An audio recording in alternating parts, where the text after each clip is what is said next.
Assalamualaikum warahmatullahi wabarakatuh. Apa kabar hari ini? Masih sehat dan semangat ya? Sebelum memulai pelajaran hari ini, mari kita berdoa terlebih dahulu.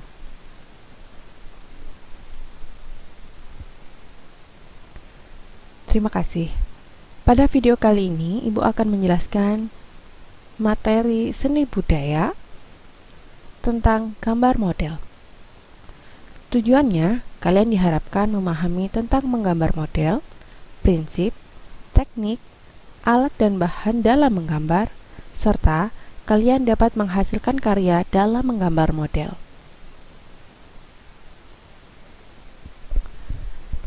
Yang pertama, apakah menggambar model? Menggambar model merupakan gambar berdasarkan objek yang telah disiapkan untuk dijadikan model.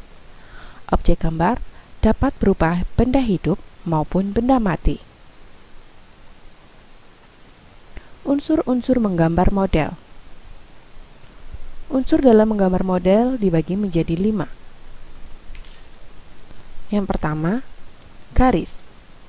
Garis merupakan unsur yang terbentuk dari gabungan atau rangkaian titik-titik yang terjalin dalam kesatuan memanjang dengan kedua ujung terpisah. Yang kedua, bidang. Bidang merupakan unsur yang terbentuk dari gabungan atau pertemuan dari beberapa garis, sehingga membentuk permukaan yang datar. Yang ketiga, bentuk.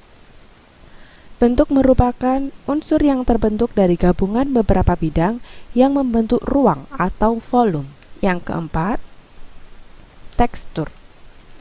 Tekstur merupakan nilai permukaan suatu benda sehingga dapat memberikan kesan tertentu jika dirasakan menggunakan indera peraba, sehingga dapat dikatakan halus, kasar, licin, mengkilap, rata, berlubang, kusam, dan lain-lain.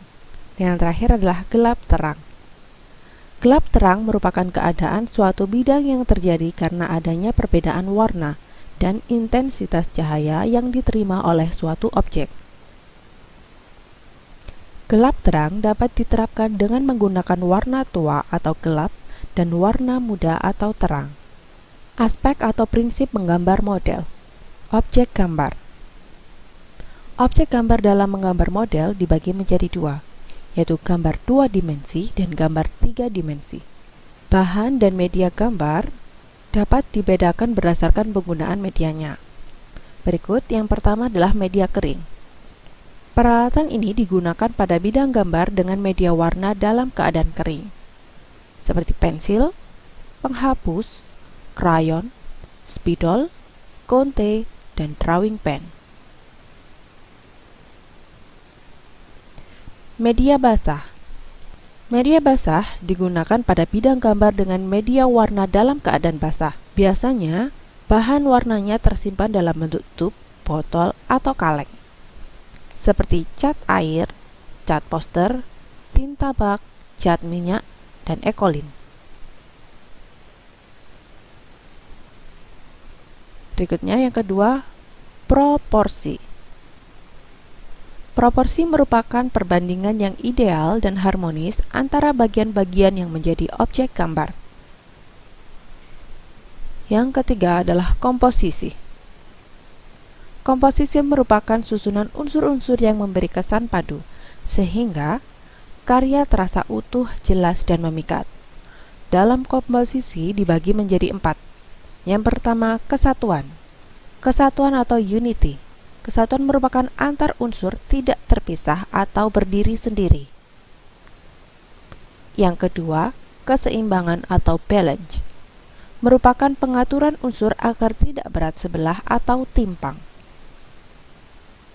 Yang ketiga adalah irama atau ritme. Pengulangan unsur-unsur serupa. Beberapa jenis irama dibagi menjadi 3. Yang pertama, repetitif. Kesan yang ditimbulkan dari unsur monoton atau sama. Yang kedua, alternatif. Kesan gerak muncul karena unsur berselang-seling. Yang ketiga, progresif. Kesan gerak muncul dari perubahan besar menjadi kecil atau tebal ke tipis. Yang keempat adalah kesan ruang. Ruang mengacu pada luas bidang gambar bersifat maya diperoleh melalui kesan penggambaran. Kedalaman ruang disebut dengan perspektif. Perspektif bisa juga disebut sebagai sudut pandang. Perspektif dibagi menjadi 3. Yang pertama, perspektif normal. Sudut pandang normal atau perspektif normal, diri kita seolah-olah berdiri normal memandang lurus ke depan. Perspektif dengan sudut pandang mata burung. Pada sudut mata burung, maka kita seolah-olah berada di atas dan melihat objek berada di bawah. Yang ketiga, perspektif dengan sudut pandang mata kucing. Sudut pandang mata kucing seolah-olah kita dalam posisi tiarap dan melihat ke depan sehingga penampang objek bagian atas akan lebih dominan. Yang kelima, efek gelap terang.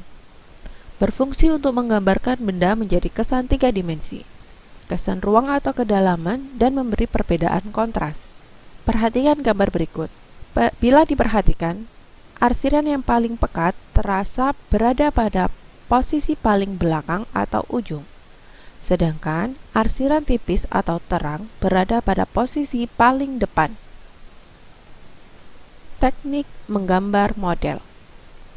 Teknik menggambar model dibagi menjadi 5. Yang pertama, teknik arsir. Dibuat dengan cara menorehkan pensil, spidol, tinta, atau alat lain berupa garis-garis berulang yang menimbulkan kesan gelap, terang, gradasi, atau kesan dimensi. Yang kedua, teknik sapuan basah atau akuarel. Menggunakan bahan dengan campuran air di atas kertas, kain, atau bidang lain. Bila menggunakan bidang gambar berupa kertas, maka dapat menggunakan cat air, cat poster, atau tinta bak. Yang ketiga, teknik dazzle atau gosok. Dengan cara menggosok sehingga menimbulkan kesan gelap, terang, atau tebal tipis.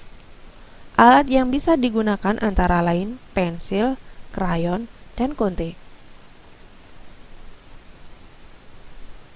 Yang keempat, teknik siluet atau block. Teknik menutup objek gambar dengan menggunakan satu warna, sehingga menimbulkan kesan siluet atau block. Dan yang terakhir adalah teknik pointillist. Menggambar dengan menggunakan titik-titik sehingga membentuk suatu objek.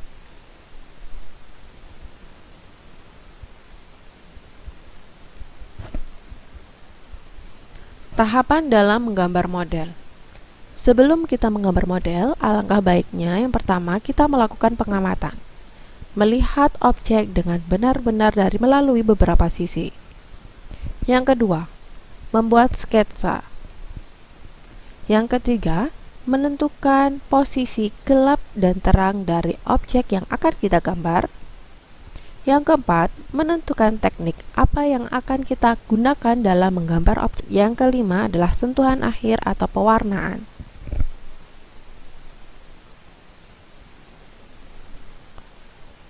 Manfaat belajar menggambar model.